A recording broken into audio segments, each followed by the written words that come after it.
Bismillah ar-Rahman ar-Rahim. With the name of God, the most merciful, the all merciful. Assalamu alaikum. Peace and blessings be with you all, and many thanks for tuning in to the Cambridge Muslim College's Sow a Seed Ramadan Live program. Every Friday evening, I will be hosting a program entitled A Good Tree to explore the deep roots and varied branches of the Islamic tradition throughout the centuries. Each week, I will converse with scholars and luminaries to explore the themes of seeding, cultivating, nurturing, and preserving. This week, on the first Friday of Ramadan, we begin with the theme of seeding and look at that rather wondrous phenomenon in human history of how people, these human seeds, have moved from place to place, taking their goods, ideas, and cultures with them. In the history of Islam, one of the most intriguing examples of human movement is in the incredibly rich history of travel and travel writers. Numerous Quranic verses encourage and command travel to better understand God's attributes and his working in the world. Throughout Islamic history, bold adventurers and intrepid explorers took these calls to travel seriously, and in their works, we find a precious window into who these travelers were, what kind of worlds they inhabited and moved between, and what their journeys looked like, and the kinds of people, places, and things they encountered along the way. So, here to help us better understand travel history in Islam is Dr. Sabahat Adil. Dr. Adil is an educator, historian, and writer with a doctorate from the University of Chicago. Her doctoral dissertation, memorializing Al-Makbari, the life, work, and worlds of a Muslim scholar, traces the footsteps of the dynamic scholar Al-Makbari, who lived in Morocco, traveled throughout the Arabic-speaking Mediterranean, and composed an array of texts which scholars and the public throughout the world rely on to this day. A global traveler herself, Sabahat has lived and researched in Spain, Morocco, and Turkey, to name only a few places. She's been a tenure-track assistant professor at the University of Colorado at Boulder, and she's currently on the history faculty at a dynamic independent school in the Bay Area, California. In addition to working on her book on Makari, Sabahat also directs the Making History Accessible project. Sabahat, welcome, and thank you so much for taking the time to talk with us today. Thank you so much for having me. I'm so excited to be a part of this conversation series. I watched and listened avidly last year myself, so I'm very excited to be participating this year.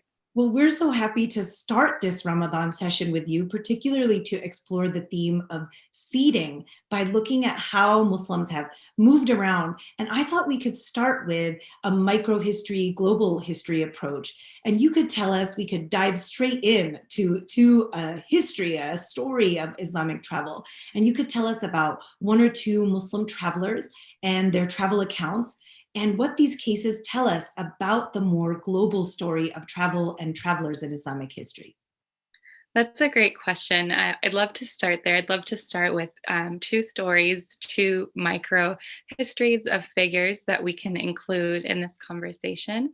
I have to say, when I was trying to decide which figures to include, it's a little challenging because there are so many to draw from. There's so many dynamic Muslim travelers, Muslim figures who traveled, who moved from the Maghrib to the Mashriq and beyond. And so the two that I settled with here hopefully kind of typify and give us a good sense of the kind of movement that was occurring in the Islamic world, both in the pre-modern period and also in the modern period.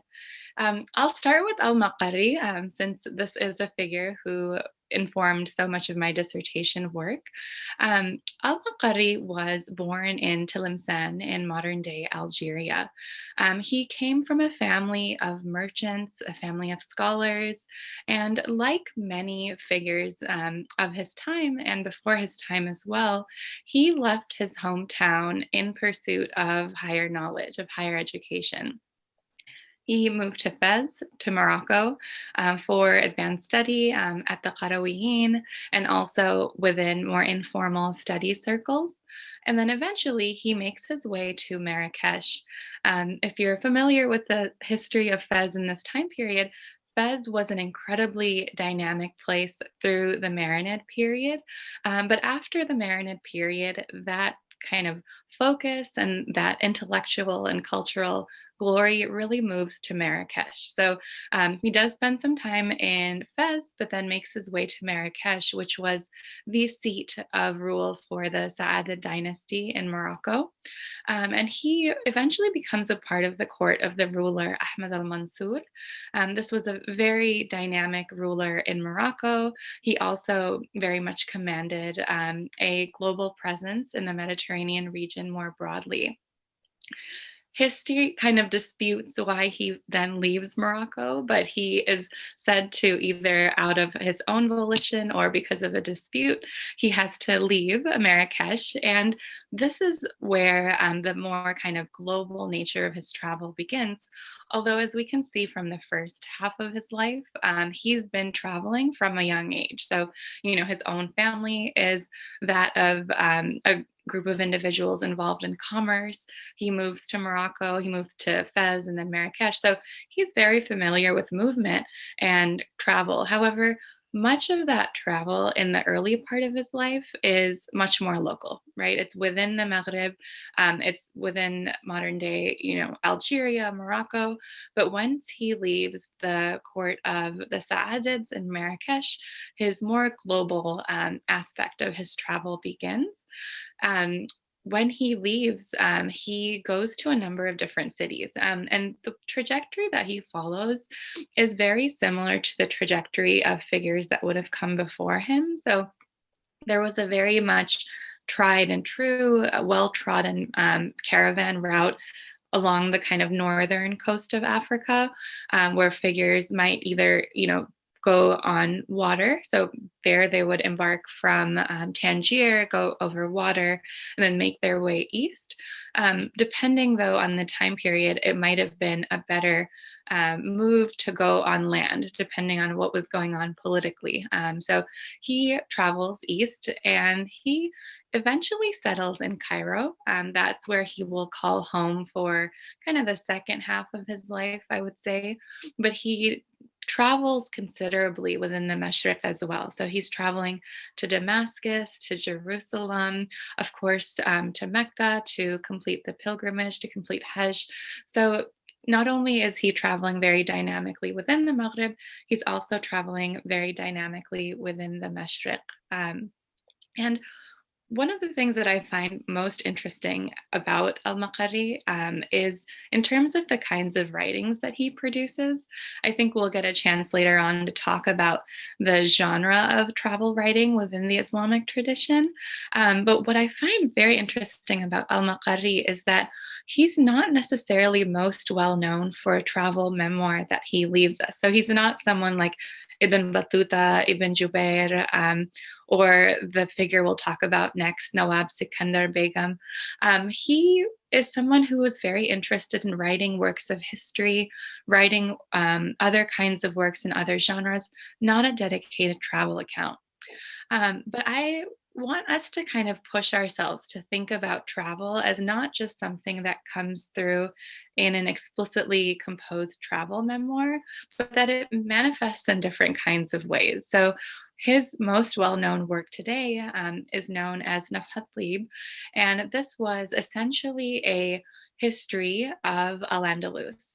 And he writes this history focused on the history of Al-Andalus from the 8th century until the 15th century. And there are several kind of layers of what's interesting about this work.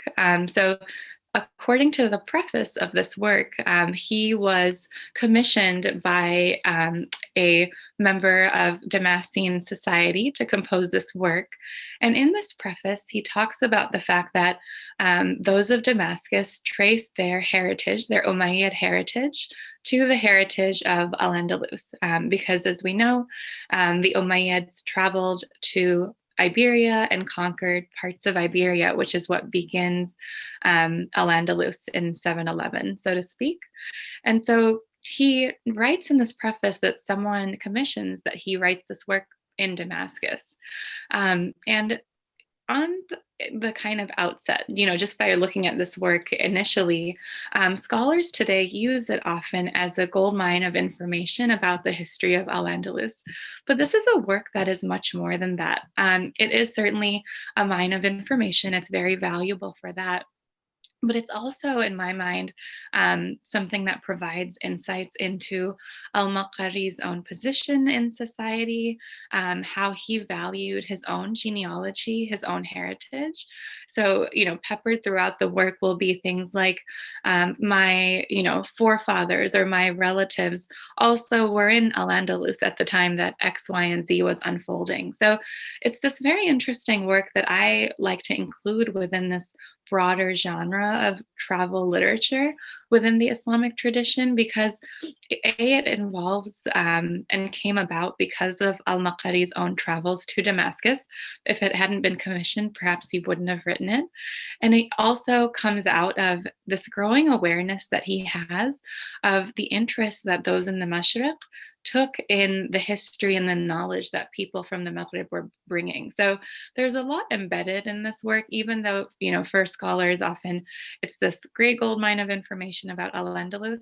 I think it also falls into this category of travel writing as well. And, travel then is not just something that involves physical landscapes. If we look at Al-Makbari's work, it also involves a sense of like movement into the past, maybe a search for one's history, a search for one's heritage. So travel here, right off the bat, I think we can try to broaden that definition than what we might think of it today in today's day and age. So this is our first figure, but we can definitely go into our second soon as well. Feel free to let me know if there's any questions or anything that I want to bring out here. Plenty of questions, but maybe I can save that for when you're done with the second figure, who's more modern, I think, right, than Makbari.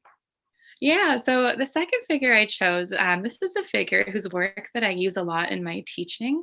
I have to say, before I taught a class on Arabic travel literature, I wasn't so familiar with her work because in the kind of Western academic study of Arabic literature, Arabic writing, there tends to be a focus on the pre-modern and also, of course, the early modern, but the modern materials often become part of the domain of historians looking at the present or looking at more modern times. So her work fell out of my, kind of mental map because it was from the 19th century.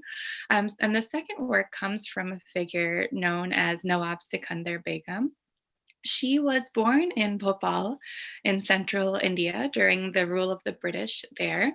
And she is such a fascinating figure because she straddles this very interesting kind of line between trying to figure out her position as part of, a geography, like a location that was under British rule, but also as someone who was very proud of and very definitively Muslim in her identity. And so I think there's a lot to kind of glean from her life and her memoirs as well. She came from a family of sovereign local rulers, that's often translated as Nawabs. And during the Sepoy Mutiny, which was a very widespread but ultimately unsuccessful at that time rebellion against the British, she actually supported the British. So because of those details, sometimes she gets pinned as a figure who is very apologetic, perhaps focuses only on a certain kind of colonial presence. But I really kind of challenge us to think about her in all of her complexity. While she was thinking about her own kind of political position, she was also supporting a lot of reforms. She established a school for girls, a school that would include women of different religious backgrounds. So it's very hard to put her in a box. She was a very independent and strong local ruler, much like her daughter would be as well in later periods of time. Now, why do I include her here? Well, she left us with a written travel memoir of her pilgrimage to Mecca. She wrote this work in Urdu in 1867. And I'll mention here actually another reform that people value her for is that she no longer kind of privileges Persian only as the language of choice in Bhopal and in the region more broadly, but that she privileges Urdu. So she's really kind of working on and trying to figure out what a Muslim South Asian identity will look like. And so she does that through language, through education, and more. Now back to the memoir. This memoir was called Tarikh Safar Mecca, and she describes her journey in the years 1863 and 1864 to Mecca, writing it down in Urdu, as I mentioned, in 1867. Al-Makbari told us why he wrote the work, right? And we can talk more about kind of the rationale that's provided and the role of that in travel literature. And she too kind of has a reason for writing this work.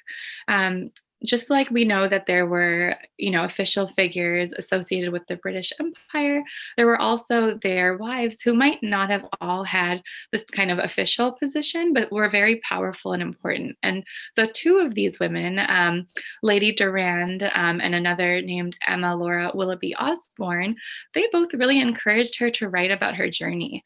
They felt that perhaps this is something that would be very eye-opening to an audience that was not so familiar with this journey, with this very important journey for Muslims. It might have helped, this audience that was seeking to learn more gain a cultural awareness. So there's a lot of reasons that we can probably go into about why they encouraged her to write this. And ultimately, one of these women, Emma Laura Willoughby Osborne, she will translate the work into English. So it's a really interesting work. And I would say that more than being, a spiritual memoir of a kind that we'll find by figures like Nasir Khosrow or others late in earlier time periods, hers reads a lot more like an anthropological account.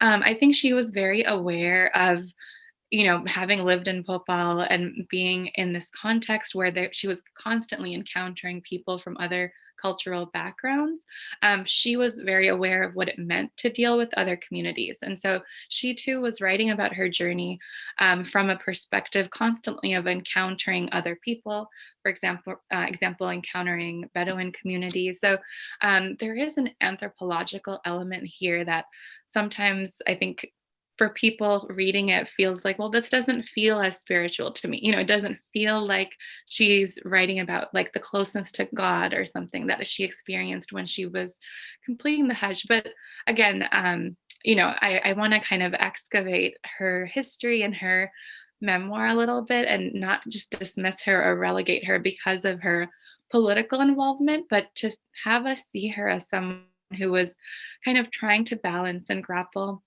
a lot of different identities at the same time, seeking to maintain, what she felt were the important tenets of the Islamic tradition, but also at a time where it was challenging, perhaps, to maintain that. And yes, she's a really remarkable figure. And her daughter have other works that they have left us with as well. And we can, of course, talk more about them at any point. Thank you. Thank you, Sabahat. That was a remarkable tour of two very different but really rich little micro stories of travel. And I think what you've so helpfully highlighted is the often anthropological nature of how these travel works often read to us as modern day readers. Sometimes even you mentioned Ibn Jubair earlier, and that can often be almost like a cold narrative in some points. You read it and you think, what did he feel? But it's almost a danger of a modern reader imposing how we think about travel, how we think, and just like what you said, there's so many different motivations for not only why they moved, why they undertook these movements, but why they wrote about these movements too. So maybe you can tell us about a little bit about why, in your experience of looking in the broad history of Muslim travel, why did Muslims travel? You talked to us about Al-Makbari traveling for knowledge, for example, or out of threat, and Nawab Sikandar Begum for her pilgrimage, and also to convey a kind of a survey of what she saw there. So what meanings have been historically attached to the idea of travel in Muslim communities? Yeah, great. That's a great question. let me add in one piece here about the question that you raised earlier before I dive in.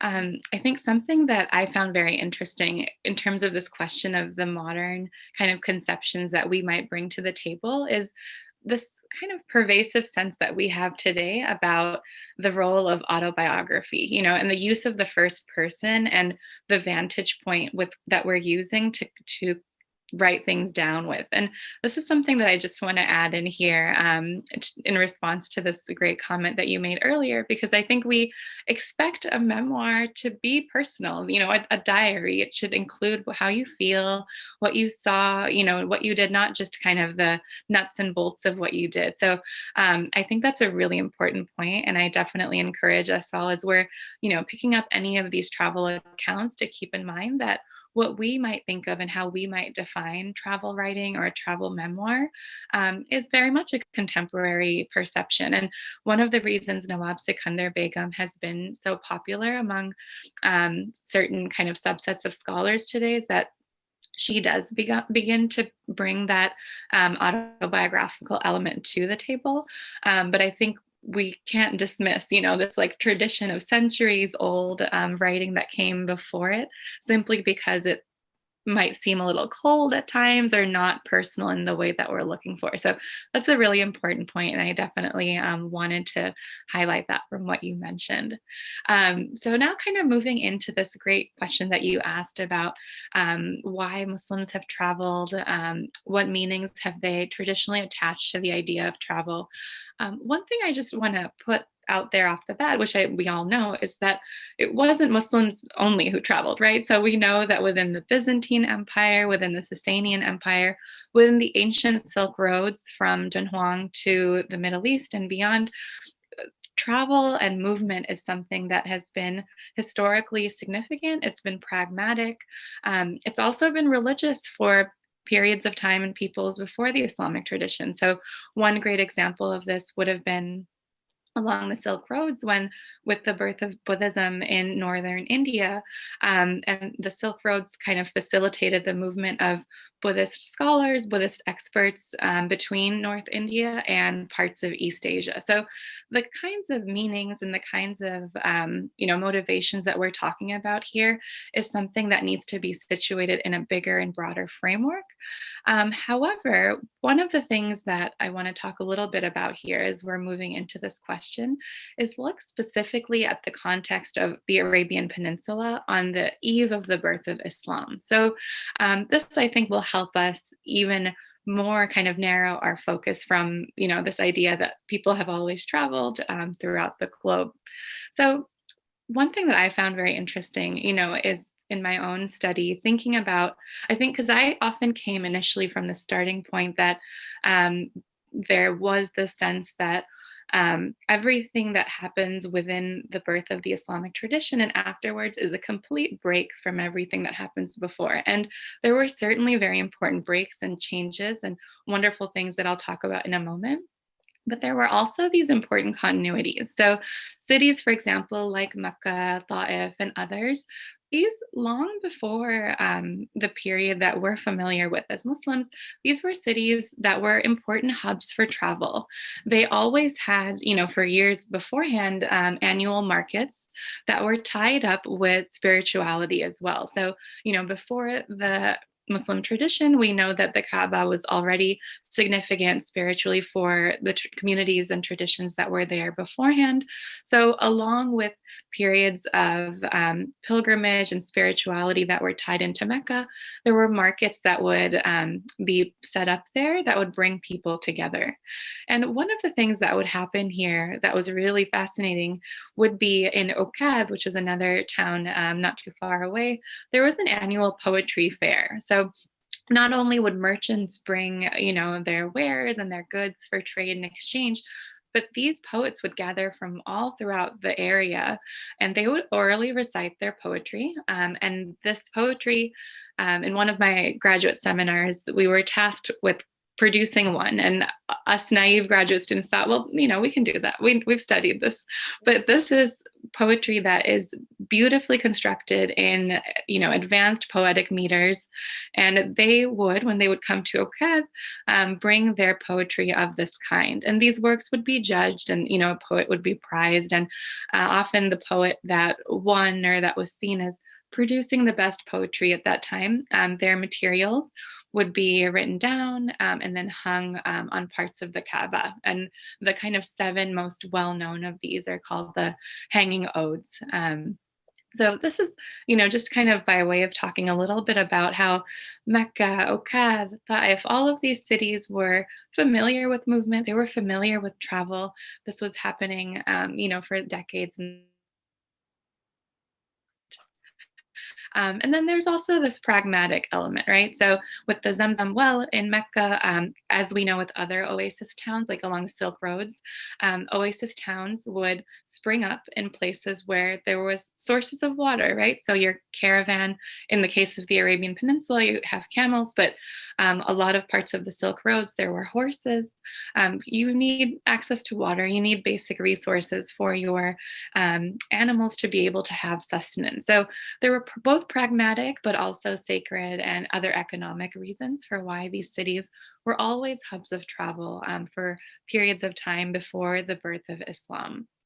Now, thinking about how things change a little bit with the birth of Islam and with the rise of the prophetic tradition, we have to think about a couple of elements that are added to this. So, 2 things really come to my mind for me for this in terms of the prophetic journey into the heavens, Al-Isra wal-Mi'raj, and also the the migration from Mecca to Medina, the Hijra. So what changes with the coming of Islam, one can say, is that this travel is no longer only something that's happening in broad strokes and, kind of broadly simply because it was always happening beforehand, but because a very important leader of this spiritual community was involved in travel in different ways, right? So there was, of course, the physical movement from Mecca to Medina.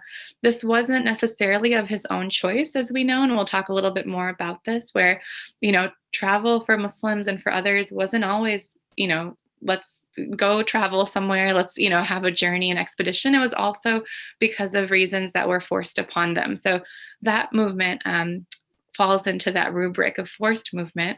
And then the other journey, a kind that we haven't really talked about yet, involves a journey into kind of an otherworldly setting, one that's very much reserved for a prophetic sense, a very, in terms of high spiritual context and level. So I think adding these 2 pieces really transforms travel for Muslims, because now it's no longer something that's just done because, my community members do it, but it's because something that someone who I see as this leader of a religious tradition that I value, that I want to embody, he himself has had to move either out of choice or out of an invitation, a divine invitation. So there's just all of this new importance that comes to bear on travel that I think cannot be underemphasized. So I think one of the things that I'm just trying to highlight here is that there was this long tradition of travel,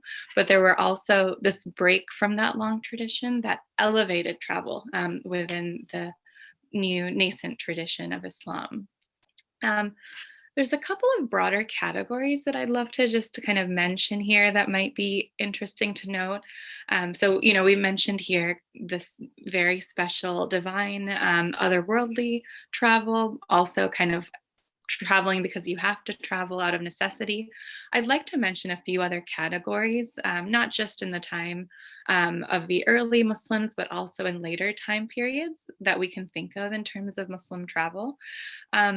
One of these will be travel in search of knowledge. I think many of us are familiar with this. رحلة في طلب العلم, traveling to gain some kind of knowledge, whether it's in, you're seeking a certain isnad within the hadith literature, you are seeking to study Quran with particular teachers. So there were a number of different reasons within that broader category that I would say many of the scholars that were familiar with in some part, they traveled in search of knowledge. I'll mention here something that these were never mutually exclusive categories. So you might be gaining knowledge, right? You might be having a journey that involves searching for knowledge also while you're on your way to undertake the pilgrimage. So some of these could be tiered categories of travel. Another one that we've already spoken about when it comes to someone like Nawab Sikandar Begum would be travel for pilgrimage. Largely, of course, these are going to be pilgrimage to Mecca, often maybe involving Medina as well. In other cases, we have travel accounts of ziyarah as well. So pilgrimage or travel to sites of religious significance might be involved as well in these travel accounts. But we also have people that are traveling for other reasons, exploration. Someone like Ibn Battuta, he didn't have to go around the world after he completed the pilgrimage. He also, I think in his account, we can see this like wanderlust, this thirst for adventure. Ibn Fadlan is a great example of this. He's someone we can talk about later who is seeking, has to go because of diplomatic purposes, but there's also a sense of adventure here because he's encountering communities along the Volga River that he's never encountered before. So very interesting figures that'll try to, because of how travel was not easy, we think of travel often as and maybe not during the pandemic, of course, but pre-pandemic, you buy a ticket for a plane and you go somewhere. But with travel in the pre-modern period, there were often like lavish gatherings. Like we know when Ibn Battuta leaves Tangier, like he has a very major send-off because you don't know what the circumstances of your return will look like, if you will return. These were months, if not years long journeys. So why not have your travel fall into multiple categories like these figures did? We've got a few other categories that I can briefly mention, and I'd love to hear anything that you want to add there as well. So diplomacy, patronage, some other ideas, mercantilism, rihla lit-tijara for economic purposes. And then the kind of ones that under which the hijrah from Mecca to Medina would fall into would be into the more forced categories of movement. So, warfare, causing people to move. Also, I know you know this material much better than I do, but the movement of people like Moriscos and other communities from Al-Andalus, from the Iberian Peninsula, who due to religious circumstance, political circumstance, had to flee to places like North Africa, the Ottoman Empire, and more. So, as much as we want to think about travel as something that was this beautiful cultural artifact of the past, it was also something that people didn't always have the choice to enter into. They often made the most of it. We have this great example of a female Muslim pirate known as Sayyida Hurra, who was part of this movement from Granada and had to leave because of the Reconquista unfolding. And her story doesn't end with the movement. I think we tend to think of that as being like the end of a book or the end of someone's chapters, but she used that as a starting point. She will become a leader in Tetuan, a queen. She will become this, pirate on the seas, and she's a fascinating figure. But I mention her not because she left us with a memoir or anything, but because she is someone who made the most of those situations to the best that she could. And she traveled on water, and that's something that we don't talk about, I think, as much as we should, about water-based travel and movement as well. But I'll stop here. I know we've gone through a lot of different things, and happy to touch on any points. No, Sabahat, I'm sure everyone who watches this will agree. I feel like we could listen for ages and ages about these wonderful layers of travel that you've introduced us to. I am particularly, I think, affected by what you said about this very outer dimension of travel and this very inner dimension of travel that starts to become appreciated and real in after that prophetic moment, after the Prophet Muhammad, peace be upon him, after his travel and after his example. So travel becomes this imitative form of ibadah as well. And then you taught us, you talked to us about this, all the layers of encounter that travelers have to deal with on their journey, not just persons, places, and things, but also danger and dealing with the unfamiliar, suddenly being forced to move and becoming a pirate, and even things like the religious other, encountering people whose views and beliefs are in many times and ways diametrically opposed to one's own. I was wondering if you could tell us a little bit about these encounters a little more. What do Muslim travelers tend to say about these encounters, and how do they write about encounter, whether it's with people or danger or things? Yeah, thanks for that question. That's a great question. And I have a few quotes here that I'll include as we get into this conversation a little bit more. But before I do that, I want to talk a little bit more generally. And one thing that I want to mention, just like the kind of warning about not looking for the autobiographical necessarily using our contemporary vantage point, the other thing that I encourage us to consider as we're reading many of these is that, as you mentioned with someone like Ibn Jubair and others, like sometimes what we read can come off very blunt, and very much stereotyping groups of people and communities. This happens in Nawab Sikandar Begum's work when she writes about Bedouin communities. There are ways of description or modes of writing that can seem harsh at times, very much. But there are many other cases where there seem to be a greater degree of collegiality and kind of friendly interaction. And I mention this here to note that, again, broader context is very important here, and kind of what is going on at the time to kind of inform those perspectives is also very important. So I think, rather than saying something like, well, Nawab Sikandar Begum, she simply didn't know how to interact with these communities that were so different than them. I think we can certainly keep that in our mind if that thought comes to our head. But I also encourage us to think about, who is she writing for? Audience. The question of audience is always very important. So if she is writing in English, this has been pseudo commissioned, by people who know that this is going to be read by a British audience and an English speaking audience.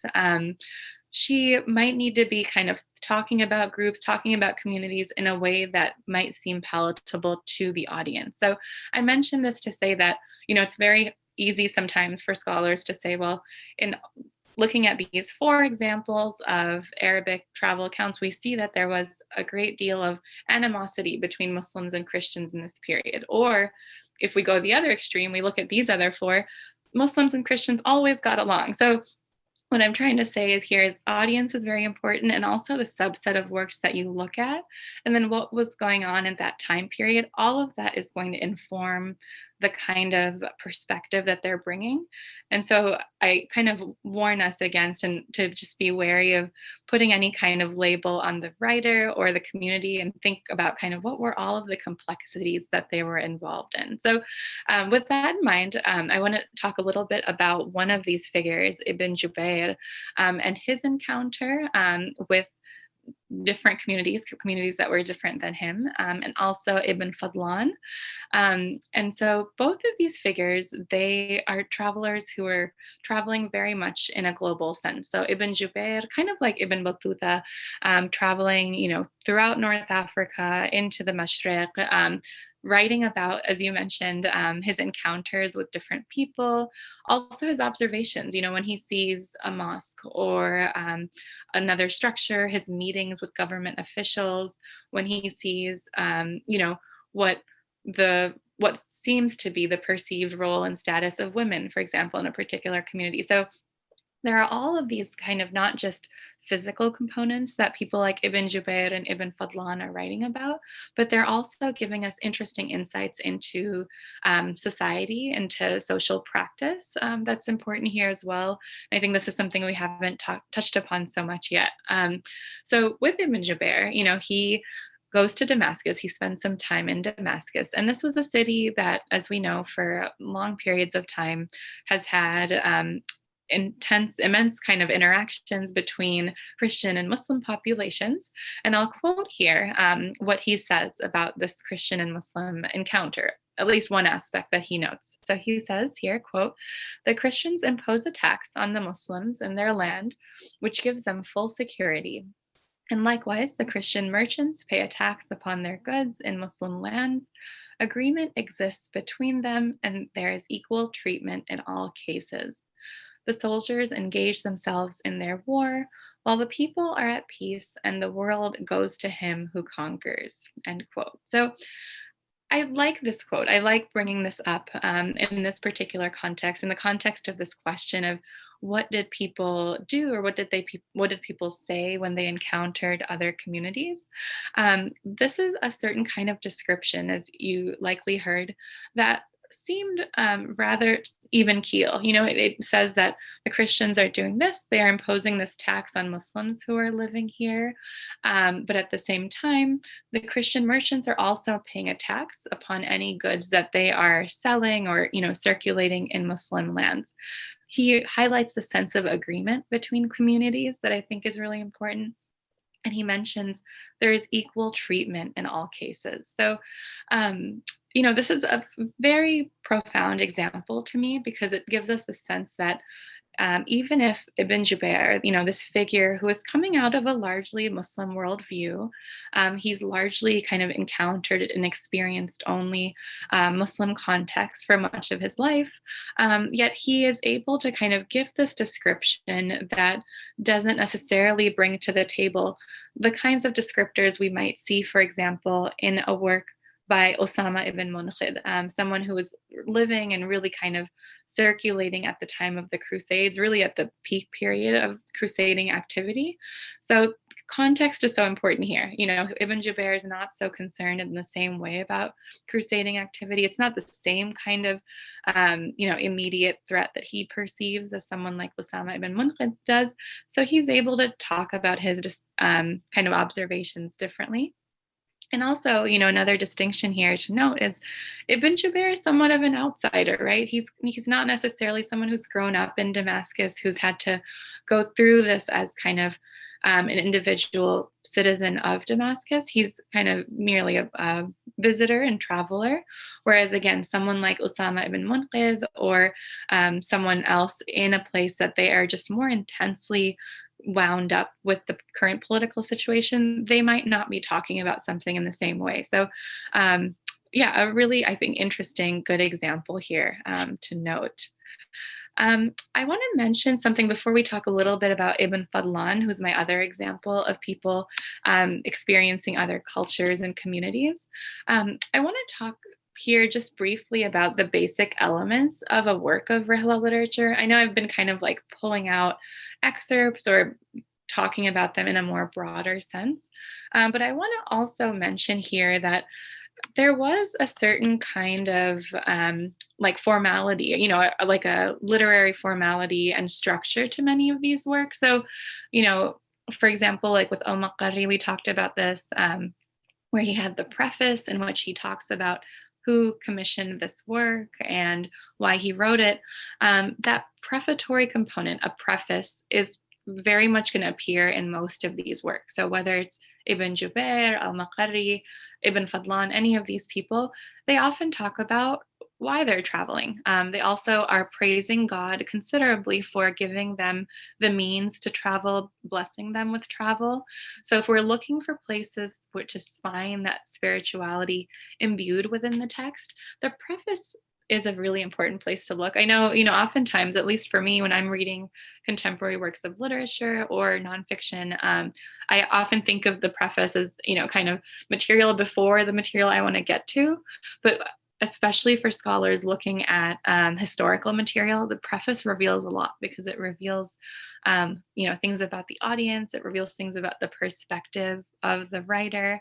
And it also reveals, what kind of mindset that person was going into his travels with. We can talk about this a little bit later, but someone like Nasir al-Khosrow, who traveled as well widely, his reason for travel is tied into the spiritual component very explicitly. So he notes there that he sinned, and as expiation for his sin, he saw a dream to kind of go on travels and kind of have these encounters and these experiences that would be serving as an expiation for that sin. So they're very eye-opening, these prefaces, and I encourage us to look at them when we're reviewing any of this material. So that's going to always occur always maybe strong, but almost always occur in these works. And then the intervening chapters and sections, again, whether it's Ibn Jubair, Ibn Fadlan, any of these figures, there's not a lot of specificity there. It might include divisions based on like the chronology of travel, so chapter 1 starting with where the person embarked and left on their travels, and then ending at the end. So Ibn Battuta's work is of that nature. Other organization systems might include more autobiographical material than what you might think of. So there might be like separate sections on like the books that someone studied during their travels, the scholars that they interacted with. So it really kind of depends. And there isn't a lot of specificity in terms of that middle structure. And then at the very end, there's often a concluding section as well that also concludes generally not with like the reason for travel being reiterated as we might do in a formal essay, but it will reiterate the praises to the Most High, again, for opportunities to travel and things like that. So even though, this hour we're talking about all these different types of travel accounts and all the ways in which they were different, I think we can generally kind of take some comfort and use as a starting point that there was this basic structure, and I think that helps makes these works incredibly accessible. The second person that I'd love to talk about a little bit, and specifically about his description when encountering other communities, that comes to us from Ibn Fadlan, who is from the 10th century. And he is a fascinating figure as well. His travels are very different, again, than many of the people that we've talked about. So he is traveling into the region around the Black Sea and the Volga River, and he meets with communities from this region, and he writes about it in his travel account. And it's very fascinating because it's rather different than someone like Ibn Jubair and that description of Muslim and Christian encounter. I won't read all of it because it is rather harsh, but what I want to say here is that this is a time period where he's encountering raiders. So, this isn't necessarily where he's entering into an interaction that's going to be positively charged from the outset, but there's already a sense of tension there. So his description, everything from how people from the region kind of maintain cleanliness to like practices and socializing, all of these things, you can tell they're coming at you, coming at the reader from a place that there's other things simmering underneath. So a lot of kind of negative language used here, but again, just trying to highlight the full spectrum of everything from very kind of negative descriptions of others and encounters with the other to rather positive and even-keeled discussions of that encounter. So I'll leave it at that. We can go into any more of this again later on, but hopefully these two give a good sense of all the ways in which Muslim travelers might encounter other people, other communities. Sabahat, I think it's so interesting the way that just the layer of audience. We hadn't talked about that before, but obviously it's seems critically important that to keep that in mind when looking at any travel account is who is it being written for, and of course when is it being written. So that seems to be a big layer in how people moved around, what they wrote about on their after or during their movement. I just wanted to ask you one quick question just about Ibn Jubair and Ibn Fadlan. Do they write their travel accounts after their journeys, or is it during, and do we know how they wrote about it? Yeah, that's a great question. So, generally speaking, with both of these figures, they were likely keeping some kind of notes or notation as they were going along.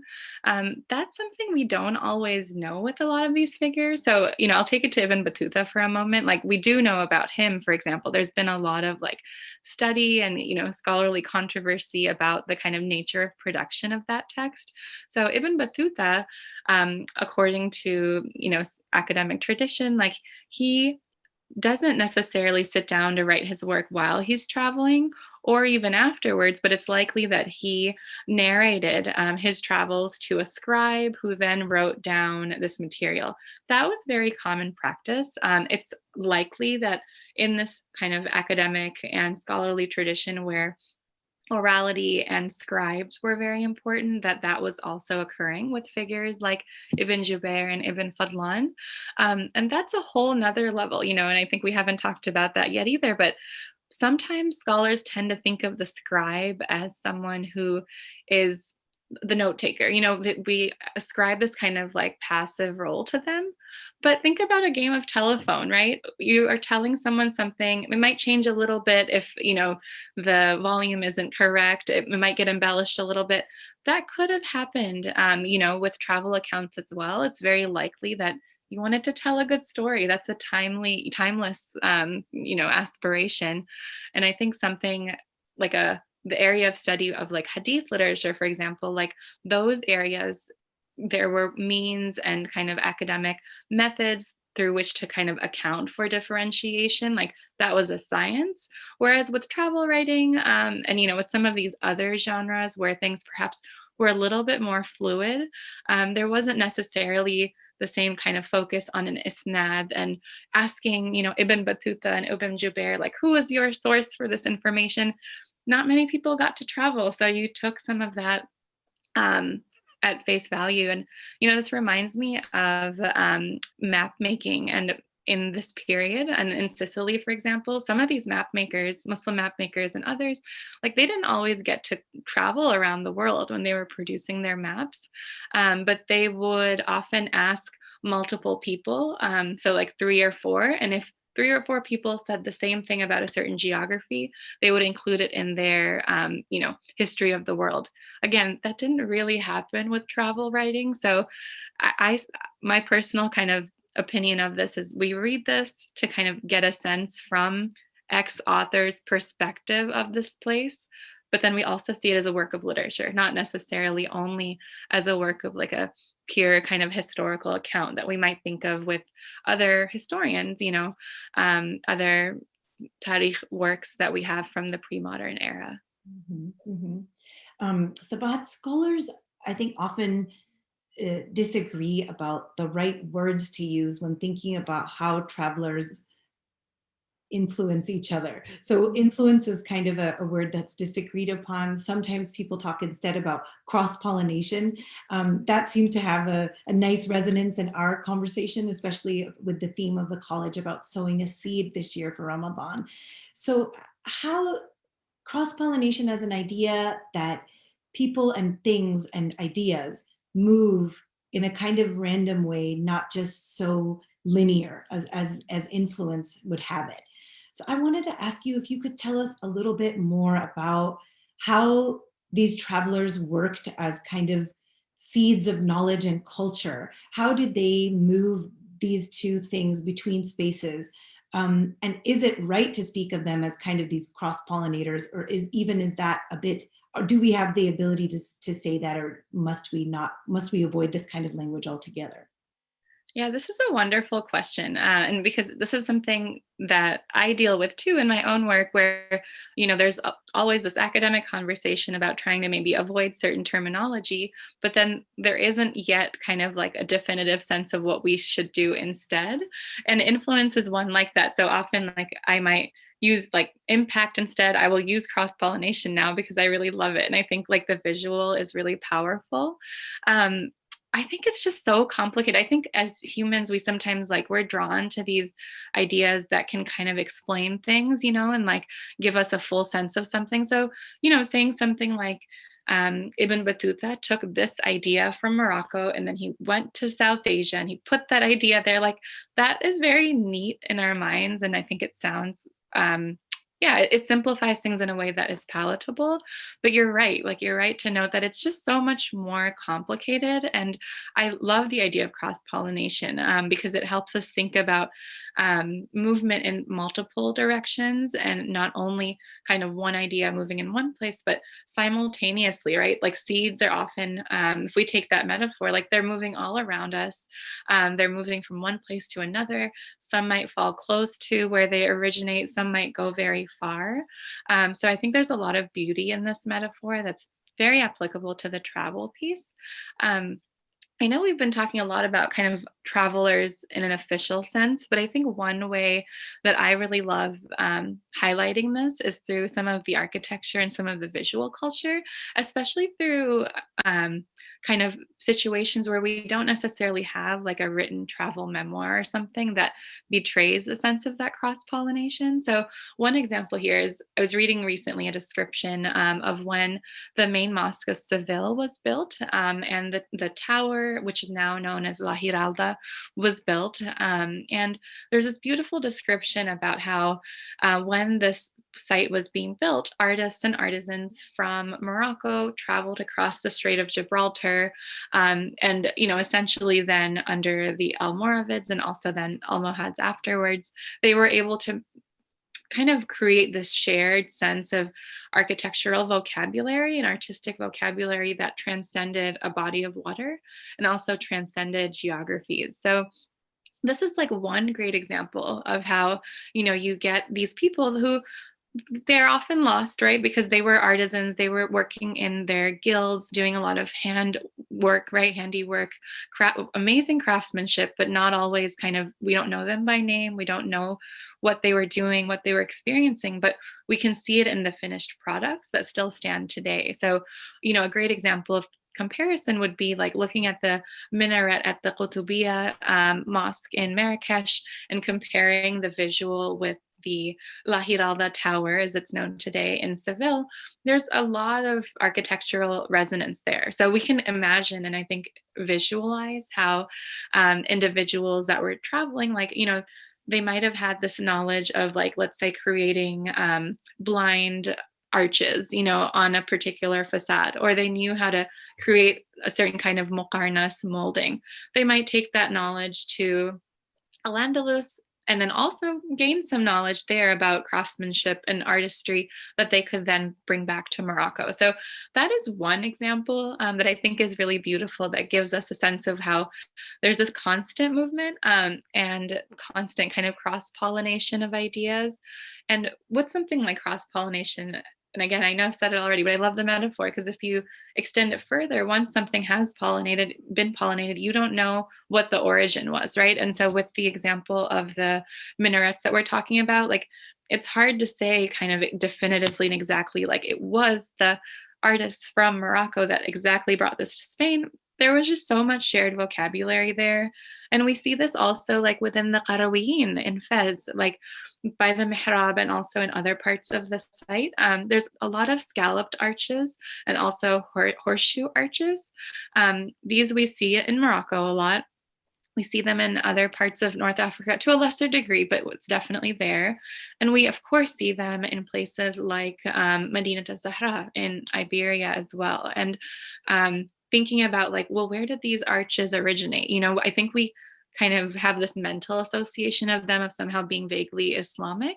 But if we look at their history more, scholars will argue maybe those relate to the Visigothic tradition that was predating the Umayyad presence in Iberia. But then also there's evidence of its usage in the East, in the Mashriq, in the pre-Islamic context, Roman, Byzantine as well. And so I think, there is utility in trying to figure out origin points and all of that. But I tend to think there's also great value in seeing, well, beyond the origin point, how has this idea proliferated? Like, how has it moved? How has it evolved? The muqarnas decorative element, which is basically like, a cave-like stalactite decorative piece that helps to smooth out kind of like straight lines and then the transition to curved lines. That originated, it's believed, in the East, like in the area that we now know as Iran. But we see that it's used a lot in the Alhambra. Like, like if we want to use one decorative element and like define it, I would say muqarnas really are all over the Alhambra. So how do they get there? But they travel, but they also transform. We won't see the same muqarnas, the same colors used in the West that we'll see necessarily in the East. You have the golds and the browns and the greens, like blues, there's yellows, there's certain colors you see in the West. You see more, of a deep like aquamarines and greens, maybe more in the East. So I love using the artistic and the architectural to talk about how maybe not so much the known travelers, but more the kind of unknown people that were also traveling helped facilitate the cross-pollination.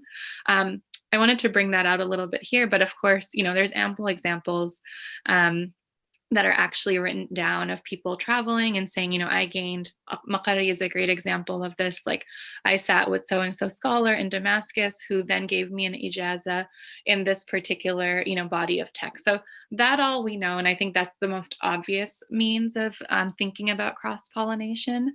And we can certainly talk more about that. But I think these undercurrents of, for every Ibn Battuta, there were like, I don't know, hundreds or thousands of people that were moving and traveling that we don't know about, but we have evidence of what they've left us with that also helps to showcase that cross-pollination.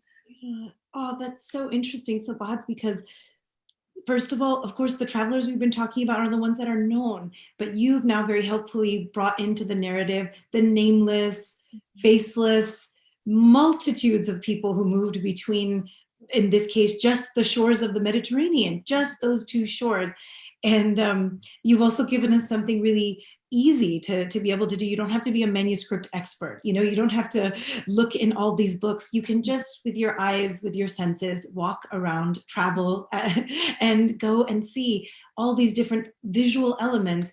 And it's a very clear history of how these seeds moved around. So that visual idea makes it so accessible. Sabahat, we're, I think, almost going to wrap up soon. So as a way of kind of taking us out of the travel that we've been on with you, I wanted to ask you if you could tell us more about that sort of second dimension of travel that you alluded to earlier, that kind of more inner dimension. The Islamic scriptures speak rather positively about travel generally. And of course, there's cautions about dangers and difficulties, but not as a way of limiting travel, but rather making worship and ibadah more accessible during travel. So I wanted to ask you, were Muslim travelers self-aware about these more spiritual understandings of travel? And importantly, did they see travel as something sacred? Yeah, that's a wonderful question.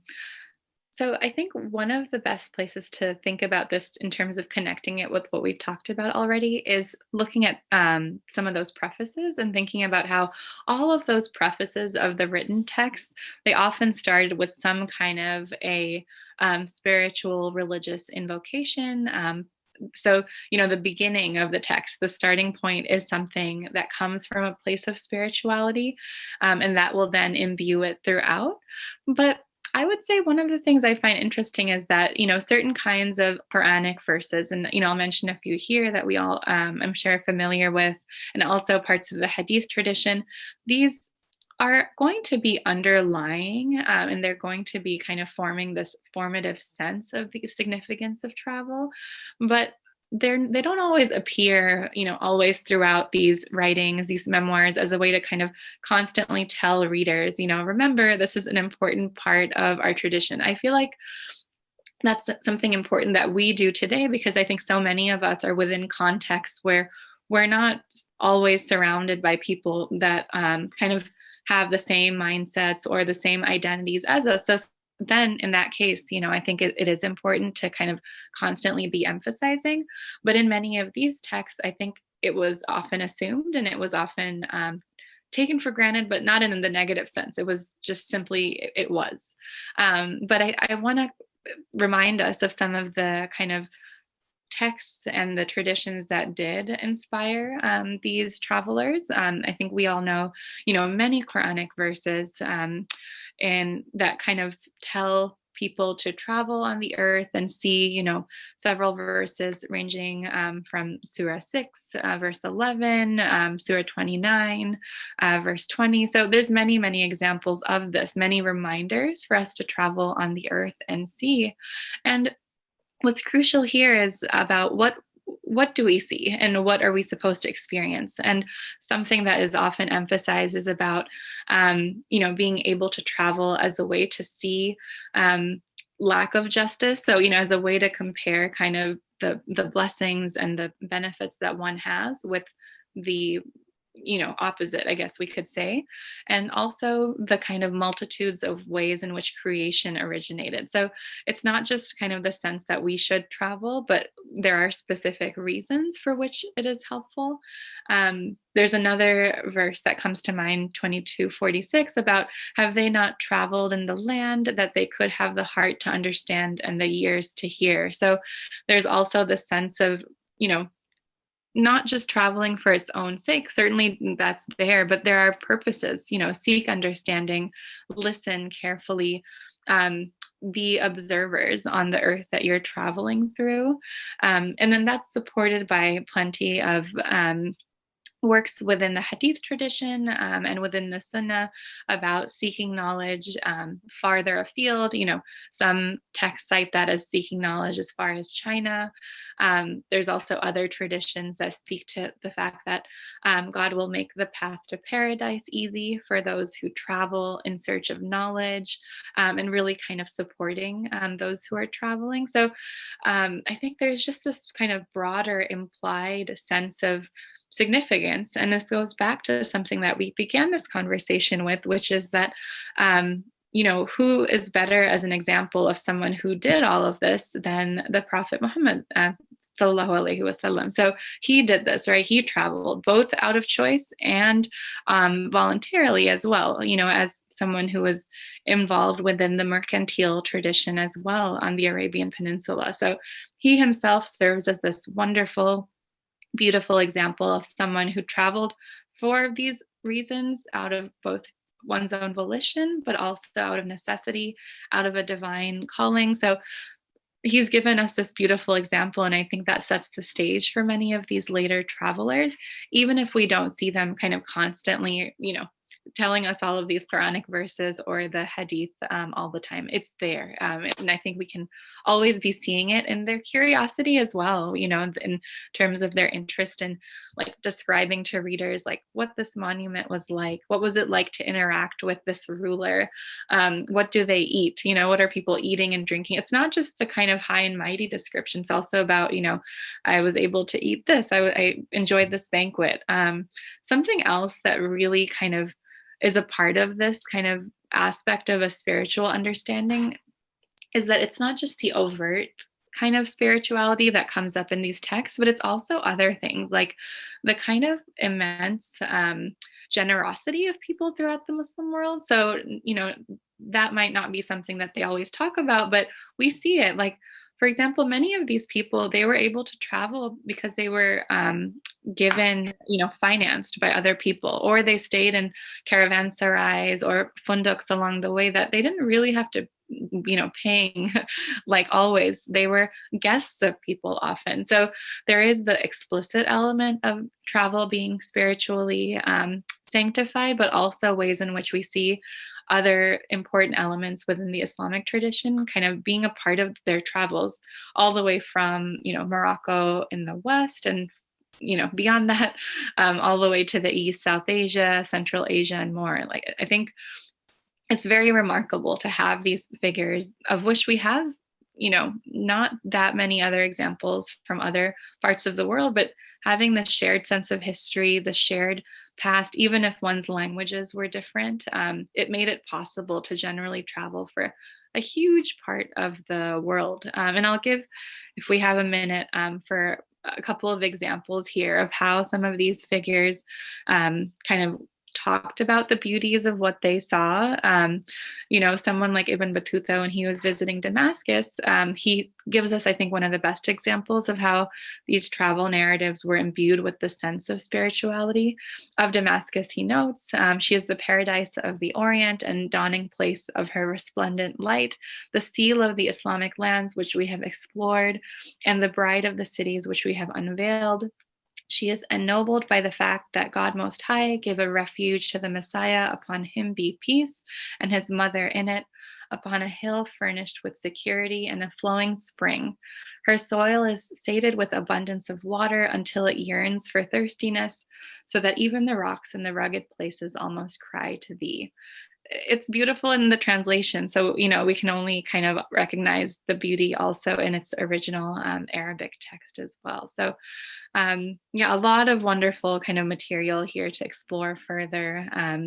And I hope, those who get to explore this further take any of this material and kind of run with it and make it their own.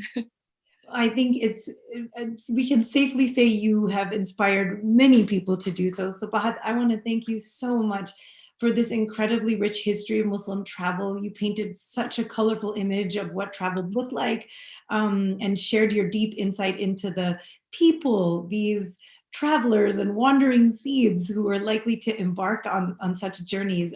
And you did it by giving us insight into not only the seen participants, but also the unseen, invisible participants who are very visible if we just look in different places outside of the narrative themselves.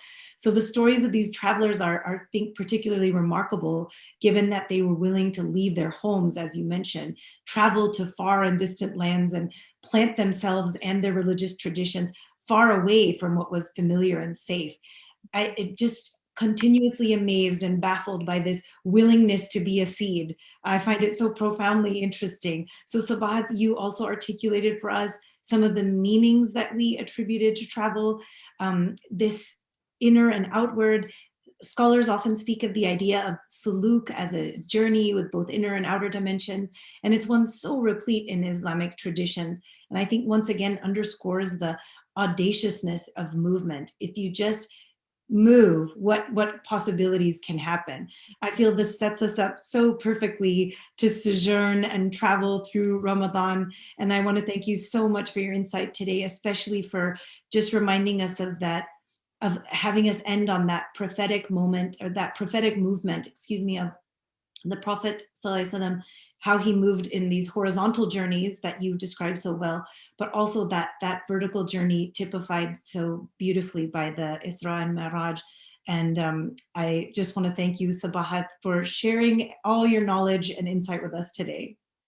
Thank you so much. It's been a pleasure to have this conversation, and I'm excited to hear many of our other speakers in the coming weeks as well. Have a wonderful Ramadan, inshallah. Thank you, Sabahat. And next week, we'll be joined by Dr. Sohaira Siddiqui to discuss the theme of cultivation and how early Muslims formulated Islamic legal and theological interpretations of scripture. So until next week, thank you all for tuning in, and assalamu alaikum wa rahmatullahi wa barakatuh.